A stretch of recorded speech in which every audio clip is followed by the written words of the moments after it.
क्या लिखा बेटा? सीधी जो क्वेश्चन कराया था कुछ सीरीज में पहला कॉम्बिनेशन हो गया था क्वेश्चन। हाँ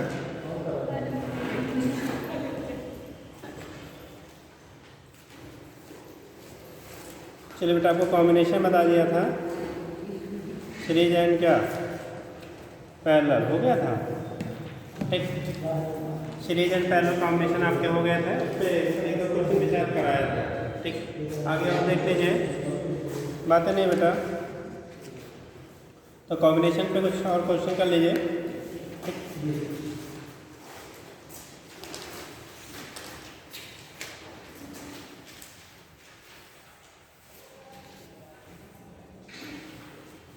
आपने क्या क्या कर दिया क्वेश्चन इसमें क्वेश्चन कोई क्वेश्चन कब लाया है? सब करंट में जो आएंगे करा देते हैं, जल्दी करिए। और क्या?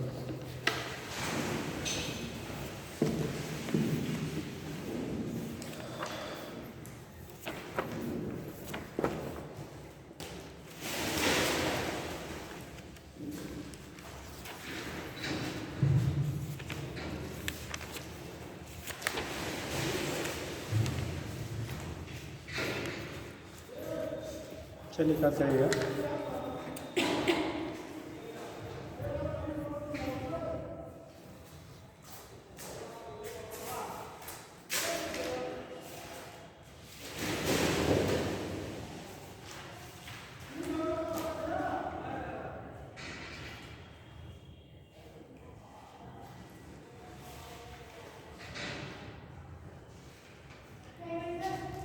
अभी बेटा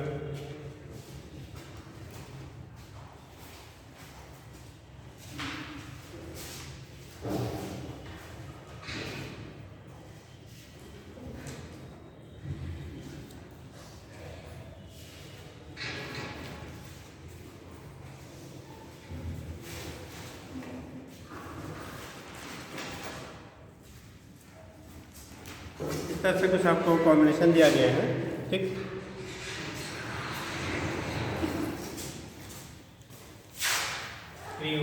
सब ओम में है बेटा।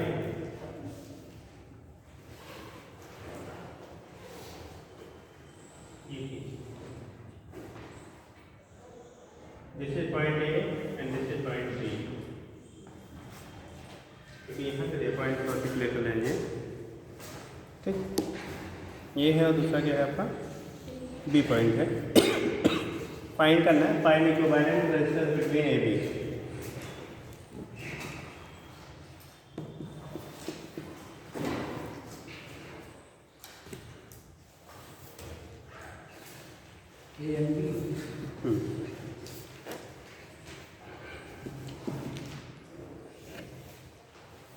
ए एंड बी के बीच इक्विवेलेंट वैल्यूज में फाइंड करने, find equivalent resistance between A B. A और बी पॉइंट के बीच में इक्विवेलेंट रेजिस्टेंस की वैल्यू को फाइंड करनी है।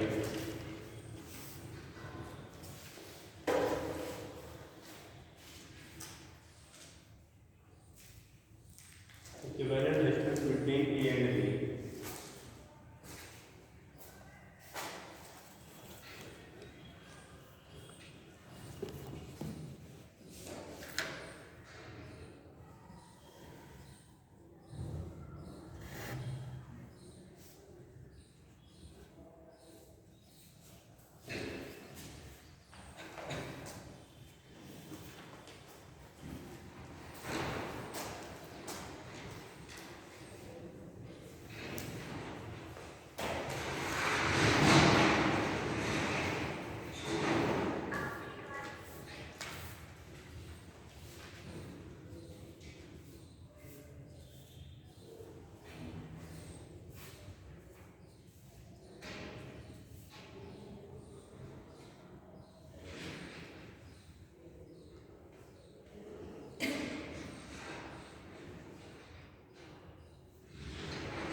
जल्दी करिए।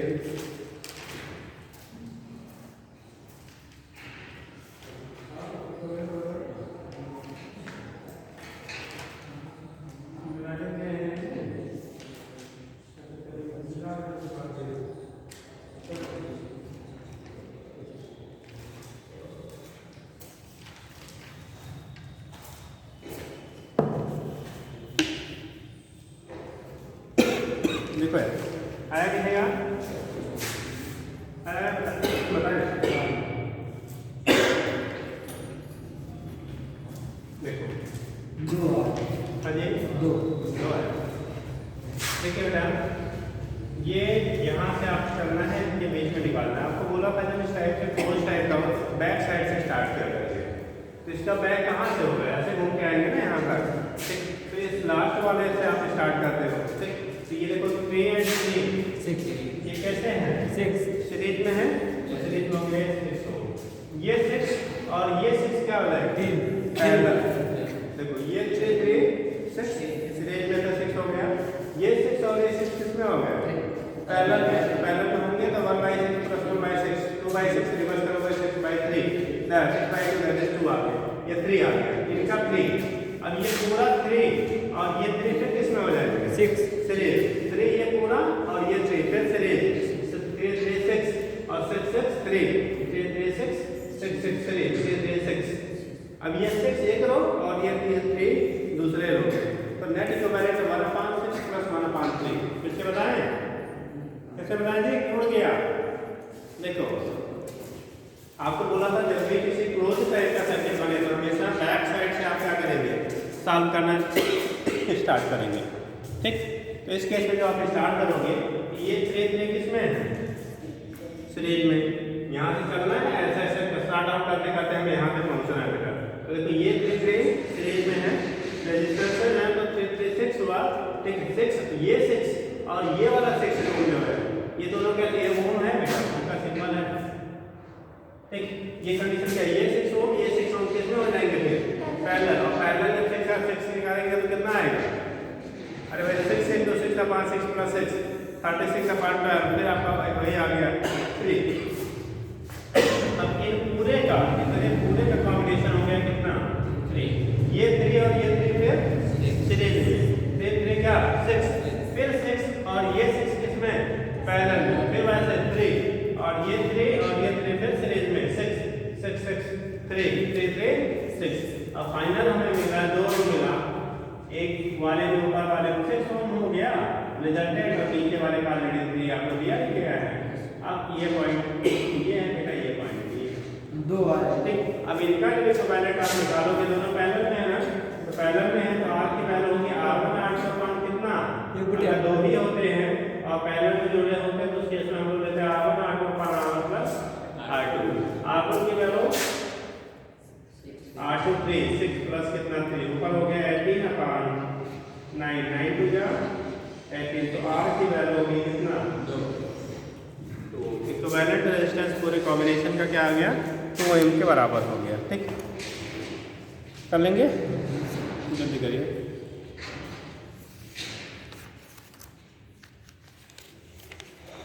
है था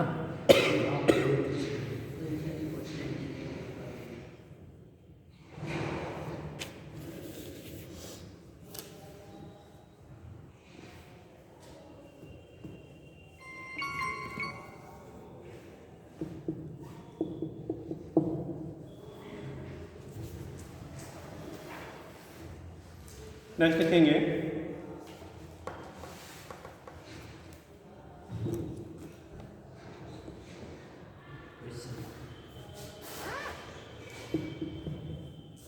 जो देखे आई पूछ लेता है किस कारण इस number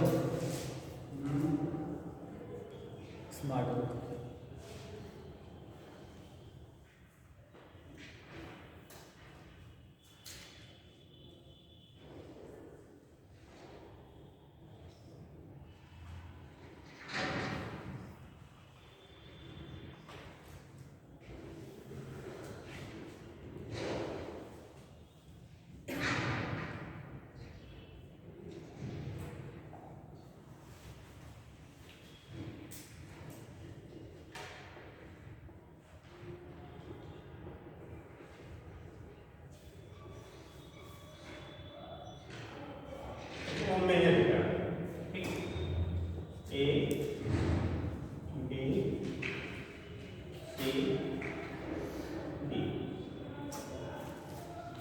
A B C D, ठीक, ये 4 पॉइंट दिए गए हैं A B C and D. अब की बात फाइंड करना है जो आर ए डी, ए और डी पॉइंट के बीच का इक्विवेलेंट रेजिस्टेंस निकालना है, equivalent resistance between A D.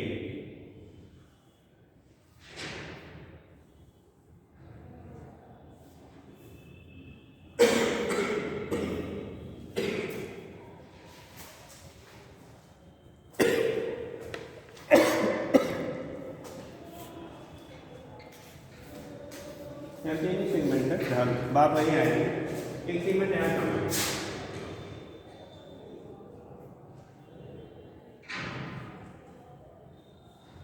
ये भी है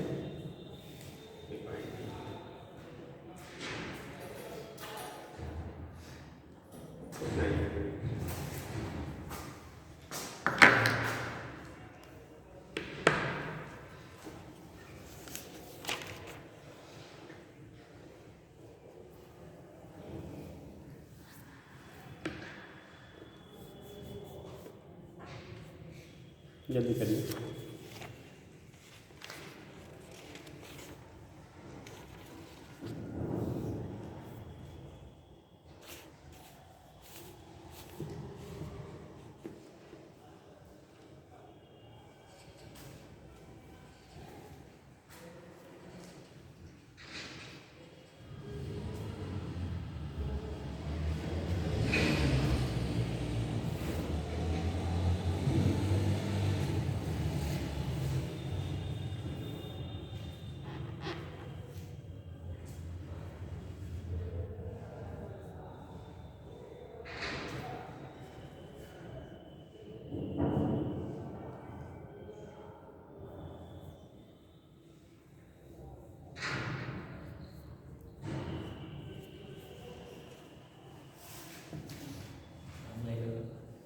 हैं? अरे कहीं ऐसे हाथ उठा लेते हैं। चलिए देखिए, आ गया नहीं आ गया, चलिए हो गया। देखिए अगर कंडीशन क्या होता है, आपको बोला क्या गया था, ये कॉम्बिनेशन दिया गया है, बोला ए एंड डी के बीच में इक्विवेलेंट रेजिस्टेंस। देखो करंट जाएगी बेटा ना, यहाँ से स्टार्ट होगी फ्लो करना, आएगा दो पार्ट में आपका डिवाइड होगा, ठीक। फिर यहाँ पहुँचने के बाद इसके पास दो रूट है, एक इधर और एक इधर, यहाँ पहुँचने के इधर है और एक इधर है। देखिए कंडीशन की हमें निकालना है ए से और डी के बीच में क्या रेजिस्टेंस की वैल्यू फाइंड करनी है, ए और डी के बीच में रेजिस्टेंस की वैल्यू क्या करनी है, फाइंड करनी है। उस कंडीशन में क्या करेंगे, तो ये पॉइंट बी है और ये पॉइंट सी है, तो करंट जो हमें ऐसे फ्लो का है, ऐसे जाके ऐसे यहाँ से पास आउट, यहाँ आगे सर्किट कंप्लीट करेंगे इसे, ठीक। इससे क्या करेंगे, आप पूरे निगलेक्ट कर देंगे और ये इधर की तरफ पेन होगा, इसलिए इसे हम लोग निगलेक्ट कर देंगे, ठीक। इन दोनों को क्या करेंगे, आप निगलेक्ट कर देंगे, ठीक। उस कंडीशन में क्या होता है कि ये दो चीज़ें आपकी जब निगलेक्ट हो गई तो बचा हमारा ये कॉम्बिनेशन। देखो ये 10 और 10 यहाँ से चलो बीच वाला पहले सारा आउट करो, ये 10 और 10 किसमें है, सीरीज में, तो 10-10 का कॉम्बिनेशन 20 हुआ। ऐसे ये वाला 10-10 क्या हो गया, सीरीज में जिनका रिजल्टेंट कितना आ गया, 20। ये 20 और ये 20, जैसे यहाँ से काट गया, एक रोट इधर से एक रोट इधर से, तो ये दोनों किसमें हो गया, पैरेलल में, पैरेलल। जैसे एक रोट इधर से आ गया एक रोट इधर से आ गया, दोनों कैसे हो गए आपस में, पैरेलल में। अब ये दोनों पैरेलल में हो गए, तो ये इन दोनों का पैरेलल जो करोगे 120 का कितना आ जाएगा, 10, अरे 1/20 + 1/20 = 1/r, तो 2/20 = 1/r, आपको रिवर्स में 20/2 10 आ जाएगा, कितना आएगा, 10। इन दोनों का देखो, इन दोनों इन पूरे का इन चारों का मिला के 10, ये 10 और ये 10, अब ये तीनों किसमें हो गए, देखो पहले वाला 10, इन पूरे का कॉम्बिनेशन एक 10 और एक लास्ट वाला 10, ये किसमें आ गए, तो 10 point between A and point between D, A D के बीच का हो गया 10 टोटल हो गया कितना, 30। तो ये आर इक्विवेलेंट हो गया, या आर ए डी कह लो, तो आर ए डी की वैल्यू हो गया 10 + 10 + 10 आ गया 30 हो। अब आपको एक चीज़ सीखना होगा बेटा, हमें कैसे सॉर्ट आउट करते हैं सर्किट को, उसको कैसे सिंप्लीफाई करेंगे। जैसे कंफ्यूजन हो रहा होगा कि एक पैरेलल लटका है, इधर भी लटका हुआ है, अब ये कहाँ जाएंगे, तो हमें जिनके बीच में पूछा लिखा जाएगा, इसका मतलब उधर के थ्रू हमारा करंट पास आउट होगा, बाकी क्या है ठीक। तो सर्किट में सर्किट कंप्लीट नहीं है तो उसे हम लोग क्या करेंगे, निगलेक्ट कर देंगे ठीक। अगर चाहे 10 होता, चाहे 100 होता, चाहे 10,000 होता, उससे हमें कोई मतलब नहीं है, क्योंकि उसे हमें सर्किट में क्या कंसीडर नहीं करना, जिसके थ्रू पोटेंशियल या कंसीडर करना है, रेजिस्टेंस पर कंसीडर करना है ठीक। तो ये दोनों हमारे कैसे हो गए निगलेक्ट। अब यहाँ से चलने वाले करंट के लिए एक रूट ये मिला था और एक रूट क्या मिला, ये मिला। इस रूट में जितना आया वो सीरीज में 10 10 20 हुआ, इसका ये सीरीज हो गया, ये दोनों आपस में पैरेलल हो गया। पैरेलल का इक्विवेलेंट फिट इसमें पूरे सेंटर वाले पोर्शन का इक्विवेलेंट कितना आ गया, 10 आ गया। अब ये 10 और इस पूरे कॉम्बिनेशन का 10 और ये 10 तीनों फिर किसमें हो गया, सीरीज में, तीनों को ऐड करने से यहाँ मतलब R A B R A C कितने बराबर होगा, R A D and R B C बराबर होगा। ये आर ए सी भी नहीं होगा, में आर एस बराबर नहीं होगा, बदल जाएगा। अब चेक करना पड़ेगा, देखो जब आर एस में ये दोनों ही नोट कर देंगे तो ये तीनों सीरीज में हो जाएंगे ना, 10 10 10 30 और 30 और 10 पैरेलल में, फिर क्या उतना नहीं होगा, बदल जाएगा ठीक। मतलब डायगोनली जो आपका अपोजिट है वो उनके कॉम्बिनेशन रेजिस्टेंस सेम सेम है तो वहाँ पे सेम सेम मिलेगा। जैसे इसके करस्पॉन्डिंग मिल रहा है उतना ही इसके और इसके करस्पॉन्डिंग ठीक। शायद आर ए सी में भी सेम होना चाहिए, हाँ शायद आर ए सी में भी सेम होना चाहिए, क्योंकि इधर का सारा मटेरियल सेम है तो उधर करंट जाएगा ही नहीं, चला जाएगा। जो आउटसाइड सर्किट होता है उसमें कनेक्शन इसमें नहीं जाएगा, इधर आएगा करेगा ना। अरे भाई यहाँ आने का दो रास्ता होगा, एक इधर से घूम के जाओ भैया, एक इधर से चले जाओ। लेकिन दोनों में पोटेंशियल डिफरेंस उतने पाया जाएगा तो शायद नहीं, जो पोटेंशियल डिफरेंस उतना इनके बीच में यहाँ पे यहाँ से यहाँ तक पोटेंशियल डिफरेंस है, पोटेंशियल ड्रॉप डिफरेंस मतलब जो चेंज है, चेंज सेम है ना, पोटेंशियल नहीं सेम है। करंट तब नहीं पास होता जब पोटेंशियल डिफरेंस 0 होता है। पोटेंशियल डिफरेंस है बराबर है, जितना आप हमारे आप में अंतर उतना हमारे उनमें अंतर, तो हमारे द्वारा आपके बीच में तो डिफरेंस है ना, तो जो डिफरेंस उसमें तो करंट फ्लो करेगा। पोटेंशियल जब सेम हो जाते हैं तब आपका क्या होता है, वहाँ से करंट पास आउट नहीं होता है। इधर लेकिन रेजिस्टेंस सेम था नहीं, रेजिस्टेंस सेम था कहाँ पे, इसके लिए दूसरे सर्किट, हाँ उस सर्किट इधर से जब आप किधर से आप आए ठीक, नहीं इस कंडीशन में हमारे एसी वाले में तो आप आओ भैया, यहाँ से आने के लिए यहाँ तक आना है आपको। अब एक रास्ता ये है, एक रास्ता ऐसे है, इस रास्ते में 3 रेजिस्टेंस है, इस रास्ते में 1 रेजिस्टेंस है, 10 ओम का है।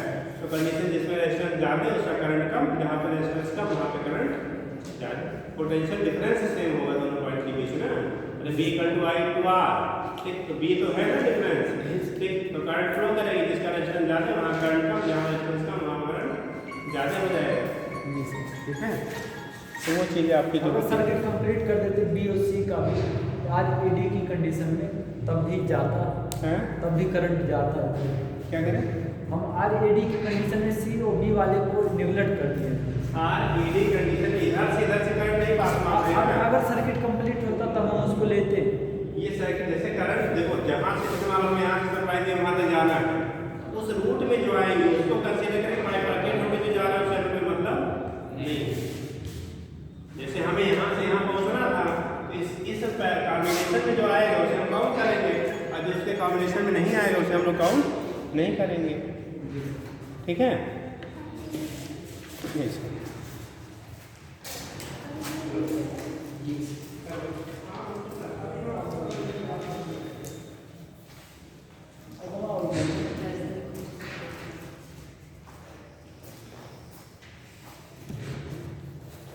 हो गया। तो ये केस आपका होता है, यहाँ से आप रिप्रेजेंट कर लेंगे क्या होगा, उसके बेस पे प्रेजेंटेशन हो जाता है। क्लियर है, चलिए तो ये कॉम्बिनेशन हो गया बेटा, आगे लिख लीजिएगा। अगर RAC निकालना निकाल लो बेटा, यहीं पे RAC देखो, अगर RAC आपको निकालना है तो मतलब है आप ये निकाल लो यार जी सर वही फिर से बनाए या तो हम तक कर दिए हैं कि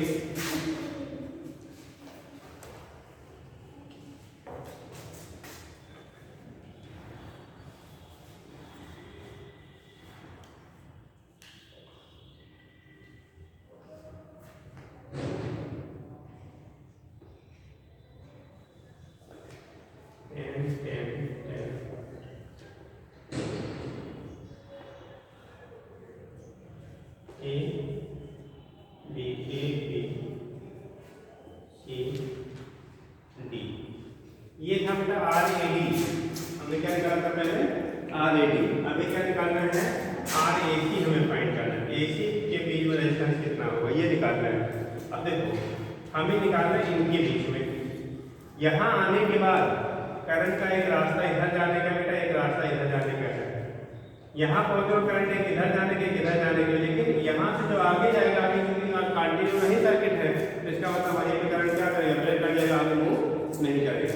लेकिन यहाँ से आने के बाद इधर वही कंडीशन जाने के यहाँ कंप्लीट नहीं है, ये फिर इधर से आके यहाँ तक हमें पहुँचना था, इधर कंप्लीट है। ये तीनों 1 2 3 ये हो गया सीरीज में, और ये जो सीरीज ये दोनों क्या हो गए निगलेक्ट।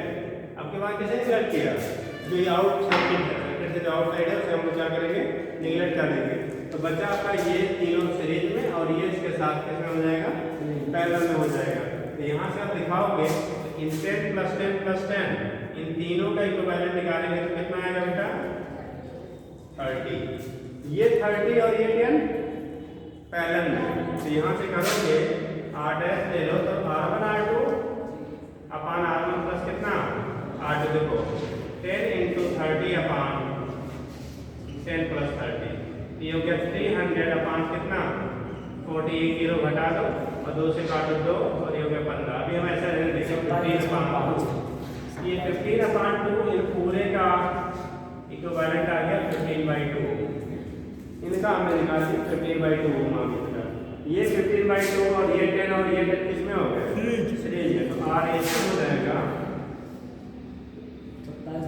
10 + 15/2 + 10 एलसीएम लोगे तो आएगा 20 20 40 40 50 55/2 27/5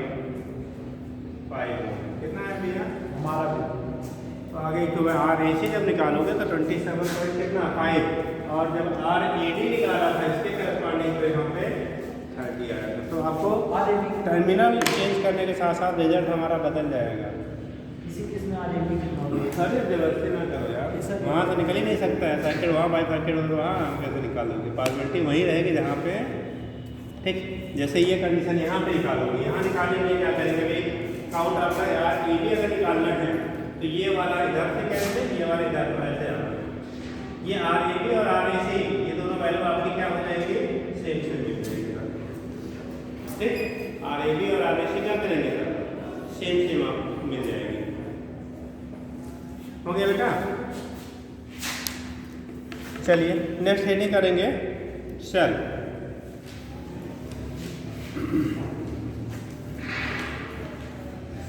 हेडिंग करेंगे बेटा सेल।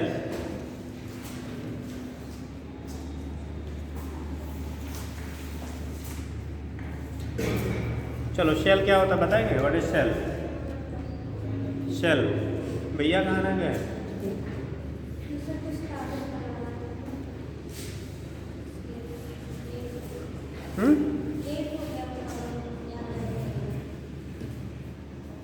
चलिए लिखिए सेल क्या होता है बेटा, what is cell. It is a device which is used to converting chemical energy into electrical energy. Basically जब डिफाइन करते हैं तो हम यही बोलते हैं इट इज यूज्ड फॉर क्या, converting chemical energy into electrical energy. But वहाँ पे सेल को फिर आगे हम डिवाइड कर लेते हैं, बैटरी जब कहते हैं प्राइमरी एंड सेकेंडरी, एक में केवल chemical energy will be converted into electrical, और दूसरा ऐसा होता है इसमें chemical converted into electrical and electrical reconverted into क्या, केमिकल। तो वहाँ पे दो कंडीशन के हमारे वो डिवाइड कर लेंगे। बट बेसिकली जब डिवाइड बनाया गया था तो उस समय हमारा यूज़ था क्या, क्योंकि नाम दिया जाता है ना, कोई भी चीज़ डिफाइन की जाती है उसके ओरिजिन कैसे हुई है तो उसके बेस पे हम लोग देखते हैं। तो यहाँ पे जब यूज बनाया गया तो उसके इसमें केमिकल एनर्जी को किसमें, इलेक्ट्रिकल में चेंज करते हो। डिफिनीशन हम लोग बेसिक फिलहाल वही देते हैं, तो लिख लीजिएगा हेडिंग करो सेल। अच्छा CELL होगा कि SHELL भी, कौन सा सेल की स्पेलिंग होता है, CELL और SHELL कहाँ होता है, ELL कहाँ से लिखते हैं,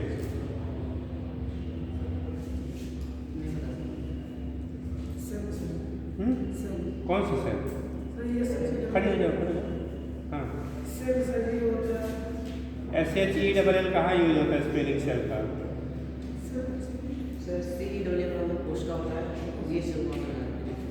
अभी जो सेल हम लोग पढ़ रहे हैं फिजिक्स वाला, इसका स्पेलिंग क्या है, SHELL होता है, पड़ोसी सब CELL लिखते हैं। अरे काटना वही है अभी, बदल लिया अपना पहले। अरे मत लिखो अभी, गलत होगा अभी, रुको। तो कन्फ्यूजन की वजह से, क्योंकि बार बार कन्फ्यूजन होता है इसलिए पूछ रहे हैं।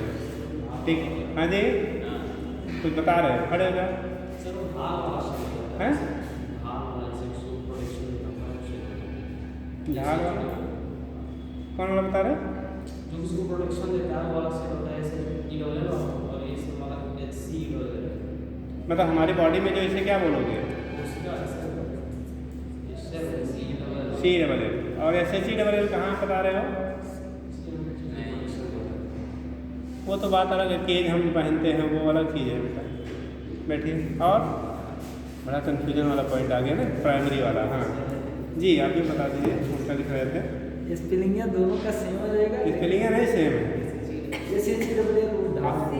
कौन सा प्रोडक्शन वाला? यहाँ का सेल वाला ही है, और एक सेल कोशिका वाला होता है। वो क्या होता है? कोशिका वाला बाद में। अरे वो की उसकी स्पेलिंग क्या होती है? उसकी C double L. S H C double L कौन ढाल तुम लोग कर रहे हैं? वो प्रोटेक्शन के लिए होता है, लेकिन यहाँ पर सेल के लिए बैठो। हाँ जी, S H E double L.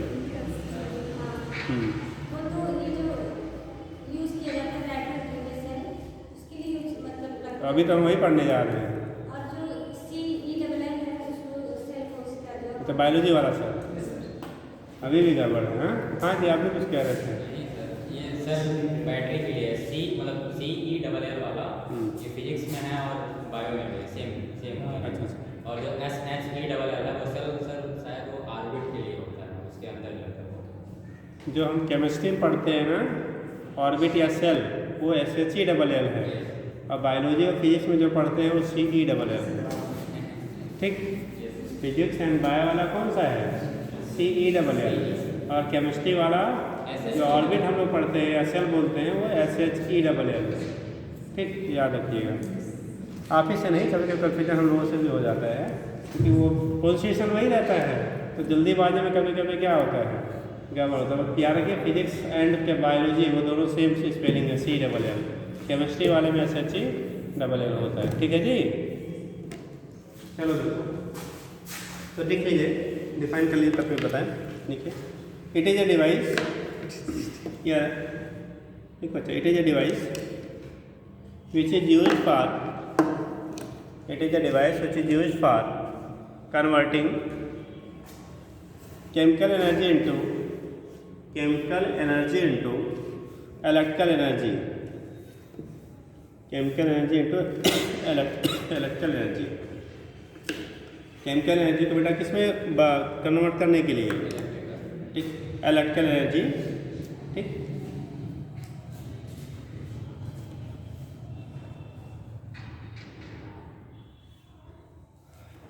और एक चीज़ और कन्फ्यूजन हम लोग को करता है बेटा, जैसे हम लोग कहते हैं cell, it is source of direct current या इनडायरेक्ट करंट? डीसी का सोर्स है या एसी का? डायरेक्ट करंट का सोर्स होता है। अब यहाँ पे क्वेश्चन बनता है, कहा जाता है सेल की पोटेंशियल की वैल्यू सेम रहती है। ठीक, it is a source of constant potential, ठीक है, but not constant current, current की वैल्यू कांस्टेंट नहीं होती है। तो पॉइंट ध्यान रखेंगे, इट इज ए क्या सोर्स ऑफ कांस्टेंट ईएमएफ है, कांस्टेंट क्या potential but not constant current. क्योंकि हम लोग यही पढ़ लेते हैं कांस्टेंट करंट नहीं कांस्टेंट देता। अगर कांस्टेंट करंट होता, ऐसे सोच लो, तो आप देखते होंगे जब बैटरी आपकी डिस्चार्ज होने वाली होती है तब आपकी वोल्टेज जो यानी जो उसके इंस्ट्रूमेंट यूज़ करते हैं ना स्लो हो जाता है, कि वही रहता है, डिम हो जाता है। आप ले लो, तो सिस्टम खत्म हो गया। पहले घर में टार्च का यूज़ होता था, अब टार्च भी गायब हो गई और वॉच भी गायब हो गई, ठीक, तो और रेडियो भी गायब हो गया, सब कुछ ऑल इन वन मोबाइल ने ले लिया है। तो उसमें जो कंडीशन जब टार्च घरों में यूज होता था, जब सेल पुराना हो जाता था तो रोशनी कम हो जाती थी। याद करो, पहले रहा होगा जब आप लोग छोटे रहे होंगे, ठीक है।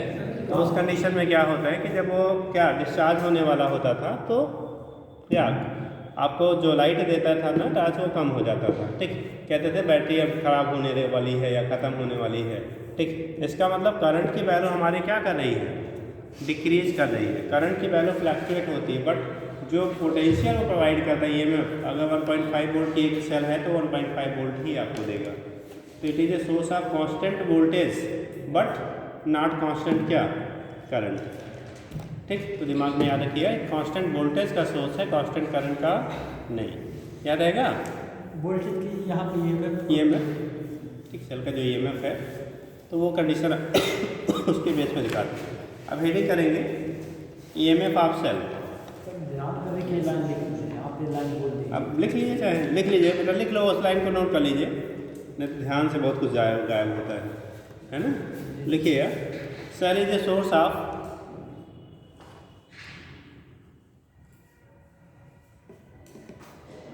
cell is a source of constant voltage या EMF का लो बट नॉट कांस्टेंट करंट।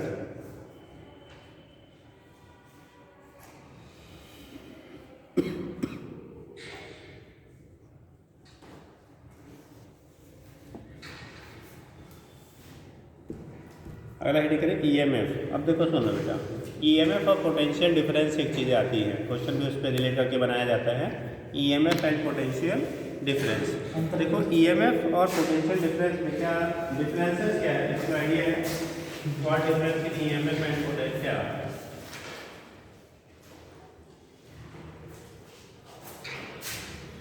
बताओगे?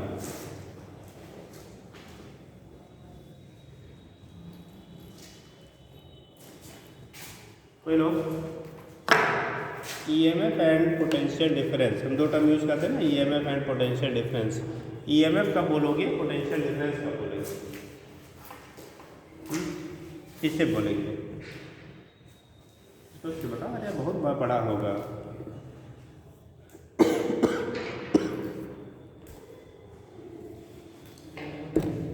हाँ जी,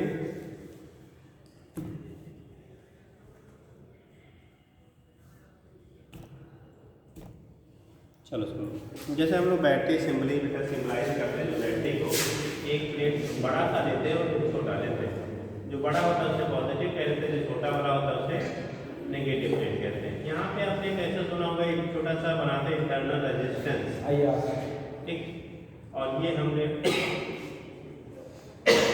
अभी इंटरनल रेजिस्टेंस वगैरह हम पढ़ेंगे। ठीक, यहाँ से दिखाया है EMF से है, कैपिटल से दिखाते हैं, स्मॉल से दिखाते हैं, जिससे भी आपने बताया EMF की। देखो होता क्या बेटा, EMF बोलते हैं the potential difference across the क्या प्लेट्स ऑफ द सेल या बैटरी। ठीक है, when no current supply through the circuit. जब सर्किट से कोई करंट पास आउट नहीं होता है तब उसके समय जो प्लेटें हैं, जो हमारी क्या है पॉजिटिव नेगेटिव प्लेटें जो आपकी बैटरी की, इनके थ्रू जो पोटेंशियल डिफरेंस होगा वो क्या है EMF ऑफ द सेल। कब? जब कोई करंट यहाँ से सप्लाई हम लोग नहीं दे रहे हैं। ठीक, मतलब जब तक करंट सप्लाई नहीं दे रहा है सेल, तब तक उसके क्या जो टर्मिनल्स हैं, बैटरी के जो टर्मिनल्स हैं, प्लेटें हैं, उनके थ्रू जो पोटेंशियल डिफरेंस मिलेगा उसे आप EMF बोलेंगे। क्या बोलेंगे? EMF ऑफ द सेल बोलेंगे। और जब करंट हमारा पास आउट होना शुरू हो जाता है, जब करंट पास आउट होगा बेटा, अपन यहाँ पे स्विच का मान लो, स्विच पहले आप था, अभी ने ऑन कर दिया तो करंट हमेशा पॉजिटिव टर्मिनल से करंट निकलेगा और नेगेटिव से क्या करता है इस तरह से इंटर करता सर्किट कंप्लीट करता। ठीक, तो ये कंडीशन है, पॉजिटिव से इंटर कर रहा है, नेगेटिव पॉजिटिव से इमिट हो रहा है, नेगेटिव में जाके वो क्या इंटर कर रहा है। ठीक, ये था भैया, ये दिमाग को सुला देता है, बोलते ना बात सब लोग को आप हमें कुछ नहीं सीखे, जब तक ये बताया सीखे क्या नहीं सीखे होंगे, भले आप कहिए कुछ तो बताइए। ठीक, तो आप जब अगर आप ऐसा लगा लिए बहुत ज़्यादा खुश हो गए तो गए आप। ठीक, मतलब वो आपके दिमाग में तो जाना नहीं है, वैसे जाएगा यहाँ से उड़ जाएगा।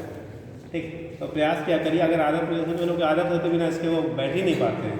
अभी तो भगवान ने हम लोग को ये सब सही दिया है ना, कोई प्रॉब्लम तो है नहीं ऐसा। ठीक, तो इस चीज़ों को थोड़ा सा जो टेक है ना उसको अवॉइड करिएगा। कभी कभी हैबिट में आ जाता है कोई लोगों को तो बड़ी मुश्किल होता है।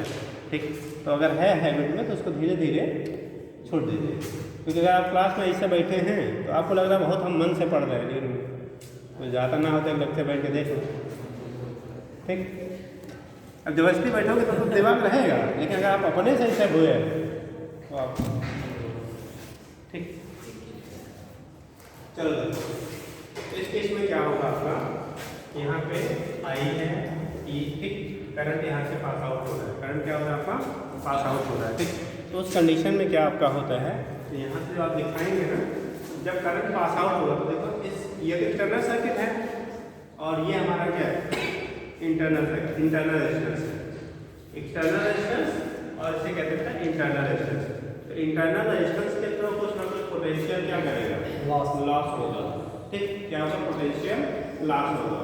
तो जब पोटेंशियल डिफरेंस हम लोग कहते हैं, तो पोटेंशियल डिफरेंस होता है the potential across the terminal of the क्या, battery when current flowing through the external circuit. ये कैसे कह सकते हो, या मैथमेटिकली कहते हैं तो potential difference will be equal to EMF of the cell minus I into small R, यानी current in the circuit and क्या, internal resistance, E minus I R का जो डिफरेंस होगा वो हमारा पोटेंशियल डिफरेंस कहलाएगा।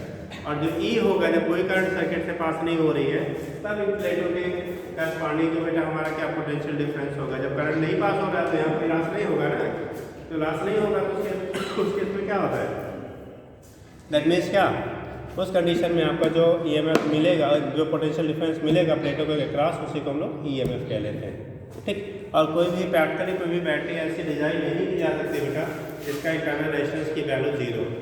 हम ऐसा प्रयास करते हैं, ट्राई करते हैं कि मिनिमम हो, बट कभी भी 0 नहीं कर सकते, क्योंकि जो भी इलेक्ट्रोलाइटिक सब्सटेंसेस आप फील करेंगे कुछ ना कुछ वो रेजिस्टेंस ऑफर करेगा, रेजिस्टेंस ऑफर करेगा तो वहाँ पे कुछ ना कुछ क्या होगा, क्या करेगा, पोटेंशियल लॉस होगा, ठीक। वही केस आपका होगा, वहाँ से दिखा देते हैं। तो लिखिएगा, पहले हेडिंग कर लिए बेटा, क्या लिखा आपने, कुछ लिखा, सेल लिखा, देखिए EMF of cell, EMF of cell. और क्लास में आने के बाद मोबाइल बेटा ऑफ कर लिया करिए। पेपर हो रहा है ना, तो फिर यहाँ से कुर्सी बता रही क्या, नहीं, हाँ, यहाँ से 30 किलोमीटर है जहाँ पेपर देने जाना पड़ता है। अच्छा, तो शाम यही इतने टाइम निकलते हैं, तो फिर कितने बजे पेपर रहता है, 7 बजे सुबह। कहाँ से कर रहे हो ग्रेजुएशन, बनकटी, अरे कौन सा विद्यालय बता दो, सब पता है, हैं, जेपीसी महाविद्यालय बना था। जेपीसी नहीं है, कुछ और नाम से पहले पता करते हैं ना, जेपीसी ही है। किधर है, ये बनकटी ब्लॉक से थोड़ी दूर पे है। वही राकेश चतुर्वेदी वाला, नहीं राकेश चतुर्वेदी वहाँ नहीं, नहीं, जैसे एडमिट कार्ड में वही नाम है, एडमिट अच्छा, वही कार्ड काम। में ऐड नहीं है, अच्छा, तो चलिए, इतना ठीक। निकलना पड़ता है। ठीक, अभी 1 घंटे बाद बुला लीजिएगा, पढ़ के तब जाइए, घर ही जाना, बनकटी जाना ना, आधा घंटे रास्ता है, कौन सा दूर जैसे है। ITI की छुट्टी हो जाती है तो फिर जाना तो लाभ पढ़ नहीं। ITI वाले भी पढ़ ले, कहते तुम्हें भी डॉक्टर बना देंगे, आओ, है ना। चलो देखो क्या लिखा बेटा, ईएमएफ लिखिए, the potential difference, EMF of cell में लिखिएगा, the potential difference across terminal of cell, the potential difference across terminal of cell when The potential difference across terminals of a cell when it is not supplying any when it is not supplying any current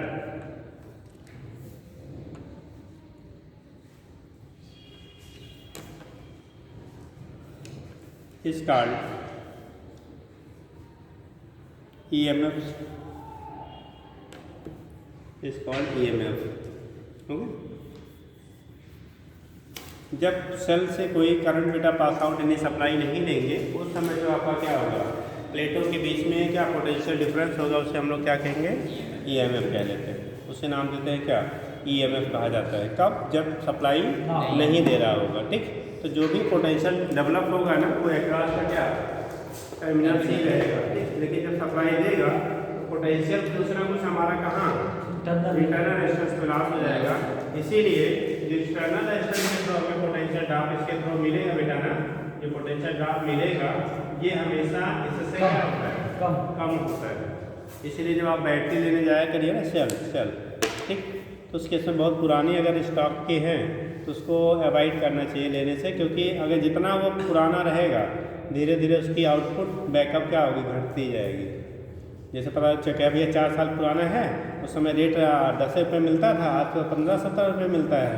तो 4 साल अगर पुराना है ना तो पतला 2 रुपये के बराबर हो क्या, आपके फ़ायदे का नहीं होगा। ठीक, धीरे धीरे क्या होगा, चूँकि इंटरनल रेजिस्टेंसेज हैं, धीरे धीरे वो न्यूट्रलाइज होगी चार्ज, और फिर क्या होगा, उसकी आउटपुट पावर जो होगी वो धीरे धीरे घटती जाती है। ठीक, इसलिए वो जल्दी आपका क्या होगा, ख़राब हो जाएगा।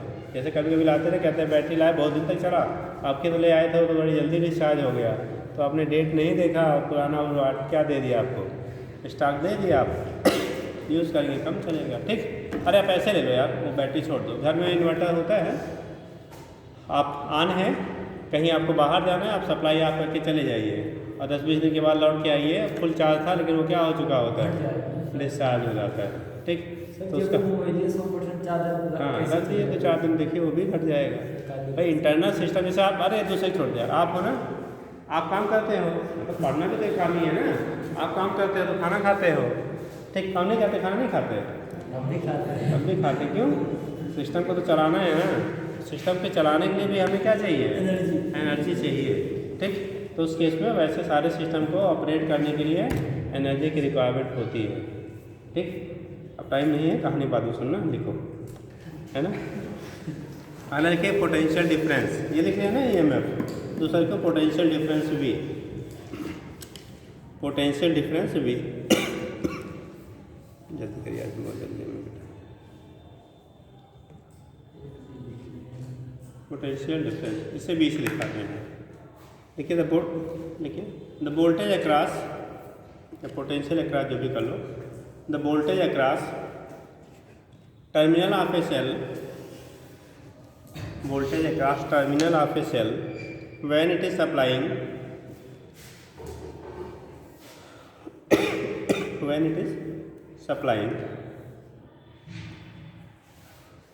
current in external circuit, current in external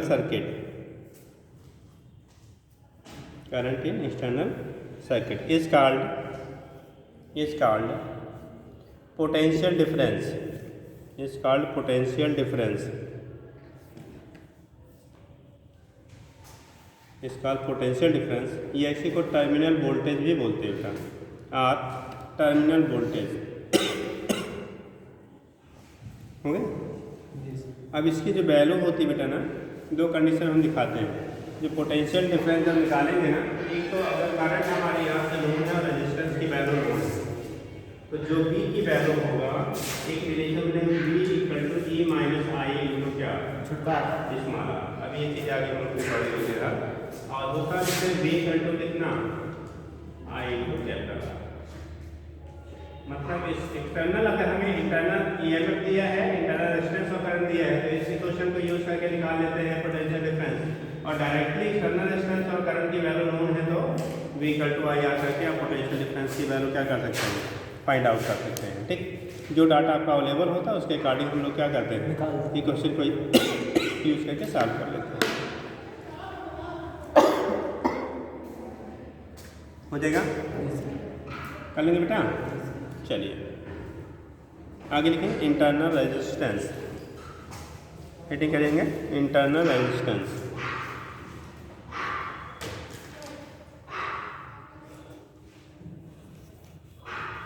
देखो इंटरनल रेजिस्टेंस का मतलब होता है बेटा, जो हमारा इलेक्ट्रोलाइट, जो सेल में हम लोग इलेक्ट्रोलाइटिक सब्सटेंस से भरेंगे, इलेक्ट्रोलाइट भरेंगे, उसका खुद का वो जो रेजिस्टेंस ऑफर कर रहा है क्या, फ्लो ऑफ करंट का या चार्ज के फ्लो का, उसे कह लेंगे इंटरनल रेजिस्टेंस।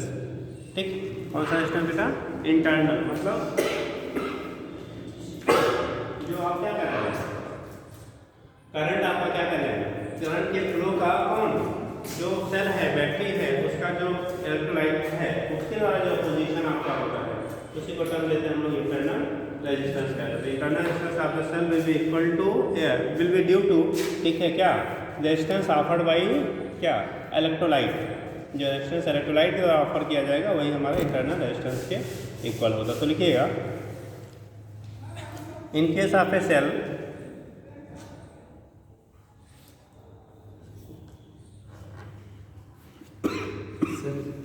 लिखिए, the position of electrolyte, the opposition of electrolyte to the flow of current through it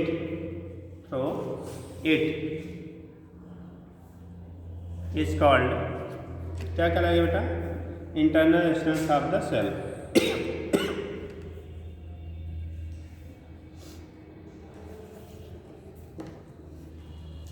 internal resistance of the cell. Next line से लिखेंगे, internal resistance depends on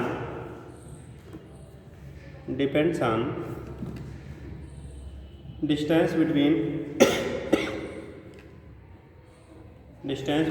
electrodes, यानी जो प्लेटें होंगी ना, आप बैटरी का देखो, जहाँ से हम लोग बैटरी वाटर डालते हैं बेटा, उसको खोलो तो देखो ऐसे पहले प्लेटें depend on distance between electrodes. तो जो आप प्लेटों बैटरी को नॉब को खोलिए ना, ठीक, तो उसमें देखेंगे ऐसे पैरेलल बेटा प्लेटें दिखती हैं। प्लेटों के बीच का सेपरेशन जितना ज़्यादा होगा, इंटरनल रेजिस्टेंस की वैल्यू उतनी क्या होगी? ज़्यादा होगी, यानी R directly proportional to D हो जाता है। जैसे प्लेटें होती हैं ना, एक्चुअली कॉम्बिनेशन ऑफ कैपेसिटर को ही हम लोग क्या कह रहे थे? कॉम्बिनेशन ऑफ कैपेसिटर क्या कह रहा था बेटा? सेल तो होता है, उसी को कॉम्बिनेशन ऑफ क्या कैपेसिटर। अरे आप बैटरी खोलो घर पे, क्योंकि कई प्लेटें बहुत सारी ऐसे लगी होती हैं, तो उन्हीं के कॉम्बिनेशन को हम लोग क्या कह रहे थे? सेल कह रहे थे, ग्रुप ऑफ क्या कैपेसिटर। तो उस केस में डिस्टेंस जितनी ज़्यादा होगी, हम लोग बोलते हैं उसका इंटरनल रेजिस्टेंस की वैल्यू उतनी क्या होगा? ज़्यादा होगा। तो आपने लिखा किस पे? R directly proportional to D लिखिए,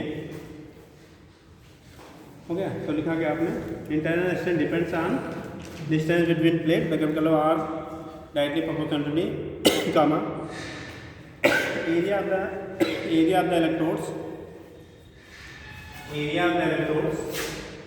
are inversely proportional to क्या हो जाएगा? A, area of the electrodes are inversely proportional to A and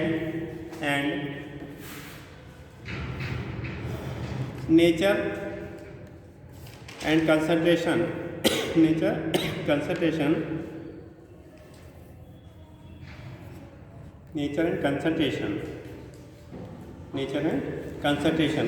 मतलब जो इलेक्ट्रोलाइट फिल किया है उसका कंसंट्रेशन जितना ज़्यादा होगा बेटा, उतना ही हम लोग बोलते हैं क्या? इंटरनल रेजिस्टेंस की वैल्यू ज़्यादा होगी।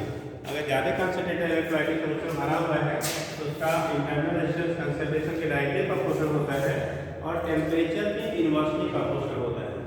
याद रखेंगे, जो इंटरनल रेजिस्टेंस आपका होगा किसी सेल का, लेकिन एंड क्या है? टेम्परेचर एंड क्या? कंसंट्रेशन टेम्परेचर लिख लिया। तो कंसंट्रेशन एंड टेम्परेचर की इनवर्सली प्रोपोर्शनल होता है। देखो डिस्टेंस बिटवीन क्या प्लेट्स बढ़ेगा, तो उस केस में आपका क्या इलेक्ट्रोडों के बीच के डिस्टेंस बढ़ने के साथ साथ रेजिस्टेंस बढ़ता है। एरिया जितना बड़ा होगा रेजिस्टेंस की वैल्यू उतनी कम होगी। कंसंट्रेशन जितना ज़्यादा होगा इलेक्ट्रोलाइट का, रेजिस्टेंस की वैल्यू ज़्यादा होगी। टेम्परेचर बढ़ा होगा तो रेजिस्टेंस की वैल्यू बढ़ जाती है। रीजन का इलेक्ट्रोलाइट की मोबिलिटी बढ़ जाती है। जब टेम्परेचर बढ़ाओगे ना तो क्या करेगा? तेजी से आयन से जो होंगे मूव करेंगे, इसलिए वहाँ पे रेजिस्टेंस की वैल्यू क्या करती है? घट जाती है। तो नोट कर लीजिएगा। कंसंट्रेशन या डाइलेक्ट्रिक कांस्टेंट से भी जाएगा। कंसंट्रेशन है, डाइलेक्ट्रिक कांस्टेंट तो बड़ा अलग फैक्टर। कंसंट्रेशन मतलब जो इलेक्ट्रोलाइट का कंसंट्रेशन वो ज़्यादा होगा, तो उसके बढ़ने के साथ साथ हमारा रेजिस्टेंस की वैल्यू बढ़ जाती है। हो गया बेटा?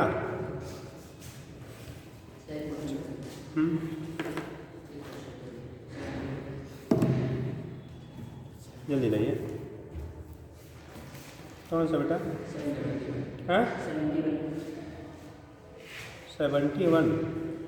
अरे तो उसी समय पूछे हो क्या? देखो जब बीच में कॉन्सेप्ट चलता रहे तो बीच में या तो उसी टॉपिक का रहे या तो फिर क्या जब ख़त्म होता पूछिए। अब ऐसे बीच में हम पढ़ा रहे थे सेल, अब रेजिस्टेंस ला के उठा रहा है, ठीक, इसीलिए अभी बता रहे थे उसमें पूछना चाहिए। तो चलो देख लो बेटा, एक क्वेश्चन क्या है। In the network shown in the figure the resistance each resistance is 1 ohm, the effective resistance between A and B. ठीक, अब हम सेल पढ़ा रहे तो रेजिस्टेंस पूछ लेंगे इसमें। ये हो गया बेटा। कॉम्बिनेशन डिटेल फोटो देखना पड़ेगा क्वेश्चन का, कहाँ है? 1 2 3 4 5। आपको जो प्रॉब्लम है बेटा ना, तब उस केस में जब स्टार्ट हो या ये तब होने वाला दूसरे टॉपिक के हम क्वेश्चन तब पूछा करिए। और एक टॉपिक है, उस टॉपिक में कोई चीज़ नहीं समझ में आया हो तो अब आपने रूट चेंज करवा दिया, ठीक। तो बीच में डिस्टर्बेंसेस के हुए ऐसे टाइम लॉस होता है। चलो देखो कितना ही है उनके बीच में है,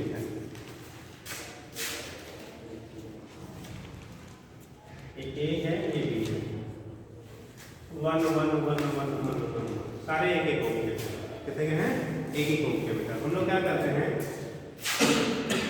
दो कंडीशन हम लोग यहाँ यूज करते हैं। एक तो देखो यहाँ से आप जाओगे ना, यहाँ से हम जा रहे हैं यहाँ पर और यहाँ से जा रहे हैं यहाँ पर, एक ओम इधर भी एक ओम इधर भी है, इन दोनों पॉइंट के बीच का पोटेंशियल क्या होगा, सेम सेम। और जब पोटेंशियल सेम सेम होगा तो इसे हम लोग क्या कर सकते हैं, उड़ा दिए, समझे। ऐसे इधर क्या थोड़ा सा जोड़ दो यार, ठीक। बस वही उसका ट्रिक है खाली।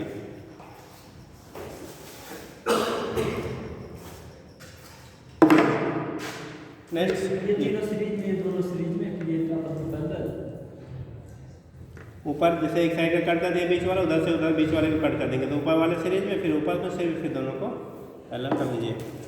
आगे लिखेंगे बेटा, जो सेलों का हम लोग यूज़ करते हैं ना, जब सेल का अपने एप्लीकेशन करते तो अगर सर्किट हमारी क्लोज है, कैसी है सर्किट आपका क्लोज है, तो करंट की वैल्यू लिखिएगा, ठीक है।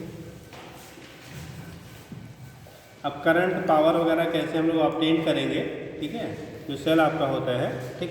लिखिए सेल रेडी बना, cell in a close circuit, cell is a close circuit, cell in a close circuit. अब थोड़ा सा समझा दे बेटा, इसको कल हो पाएगा जी सर, ठीक है। देखो क्लोज सर्किट का मतलब होता है कोई भी अगर आप कॉम्बिनेशन बना रहे हो बेटा ना, कोई भी कॉम्बिनेशन आप बना रहे हैं अगर वो सर्किट कंप्लीट है यानी कि क्लोज है, उसी को हम लोग टर्म देते हैं क्लोज सर्किट है। क्या करेंगे उसे, क्लोज सर्किट, मतलब सर्किट अगर कंप्लीट है, और सर्किट अगर कंप्लीट होगा तो इसका मतलब करंट फ्लो करेगा ना। जैसे अगर आपने स्विच को ऑन, मान लो स्विच है, स्विच को आपने ऑन कर दिया, एक की है बेटा, स्विच को ऑन कर दिया, तो स्विच को ऑन करेंगे तो इस केस में आपका मान लो EMF आपका E है, इंटरनल रेजिस्टेंस की वैल्यू हमारी 8 है, करंट फ्लो करना शुरू करेगा और ये करंट ऐसे जाएगा इधर से। ये बताओ ये एक्सटर्नल और इंटरनल, ये इंटरनल रेजिस्टेंस कुछ हमारा आपसे दिखाते हैं, इंटरनल और एक्सटर्नल रेजिस्टेंस सीरीज में होंगे या पैरेलल में, आपस में। हाँ कैसे होंगे, सीरीज में है या पैरेलल में। इस कंडीशन में ये सीरीज में है या पैरेलल में है, सीरीज, इंटरनल सीरीज में है। यहाँ से जो भी करंट जाएगा यहाँ से फ्लो करना स्टार्ट किया हुआ, ये तो इधर से पास आउट हो रहा है यार। अगर एक करंट की वैल्यू सेम सेम है, जस्ट आपका क्या बोला गया था, कैसे चेक करेंगे, करंट सभी के जिनके थ्रू सेम रहेगा वो सारे आपस में किसमें होंगे, सीरीज सीरीज, अगर एक ही रूट पे आ रहे हैं, ठीक। ये सीरीज में है तो total resistance capital R plus small r के बराबर हो जाएगा। EMF टोटल आपका ये है, तो I की वैल्यू हम निकालेंगे E upon R plus R, ये सर्किट में फ्लो होने वाली करंट हो जाएगी। इसी क्वेश्चन को इक्वेट करके अगर आप लिखेंगे कि इक्वल टू I ब्रैकेट में capital R plus small r open करोगे तो I to capital R plus I to small r equal to E। I to capital R अभी बोला गया था, उसे V कहते हैं, क्या कहते हैं, V कहते हैं पोटेंशियल डिफरेंस। तो V प्लस कितना हो गया I टू R। अगर आप यहाँ से इंटरनल रेजिस्टेंस निकाल रहे हैं तो एक फार्मूला E इधर जाएगा V हो जाएगा, E V इधर जाएगा माइनस E माइनस V के बराबर हो गया, और R की वैल्यू निकाल रहे हैं तो E minus V upon I, एक फार्मूला आप निकाल लेंगे। दूसरा फार्मूला बनाने के लिए V टू IR वाला लेके I को कॉमन करके फिर से निकाल लेंगे, तो उसी को मॉडिफाई करके हम लोग डिफरेंट रिलेशंस कल डिस्कस करेंगे, और फिर पावर क्या होगा, कितना करंट का मैक्सिमम होगा, क्या होगा, वो चीज़ें कल बेटा आपकी डिस्कस की जाएंगी, ठीक। इतना कर लीजिए, कल बताते हैं फिर बाकी।